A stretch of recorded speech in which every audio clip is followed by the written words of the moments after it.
नागपूरमध्ये कौटुंबिक वादातून मामाने 2 भाच्यांवरती जीवघेणा हल्ला केला आणि या हल्ल्यामध्ये दोन्ही भावांचा मृत्यू झालाय।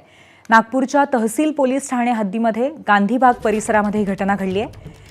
या हल्ल्यामध्ये रवी राठोड, दीपक राठोड या 2 भावांचा मृत्यू झालाय। बदनसिंग राठोड असं आरोपी मामाचं नाव आहे। नागपूरमधली ही घटना आहे।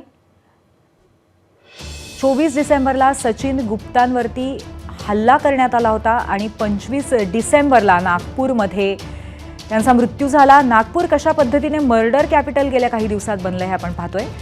26 डिसेंबरला कुलदीप चव्हाणची रिकेश शिक्कलवारकडनं दगडाने ठेचून हत्या झाली होती। तर 27 डिसेंबरला धंतोलीमध्ये लूटमारीच्या उद्देशाने ऑटो चालकाने अज्ञाताची हत्या केली होती आणि 29 डिसेंबरला जरीपटका पोलीस स्टेशन अंतर्गत चौकीदाराची गळा चिरून हत्या झाली आहे। तर 29 डिसेंबरला गांधीबाग परिसरामध्ये पैशाच्या वादातनं मामाकडनं 2 भाच्यांची हत्या झाली आहे। जवळपास गेले काही दिवस रोज एक मर्डर नागपूरमध्ये होतोय असं दृश्य आहे, एक भयानक दृश्य।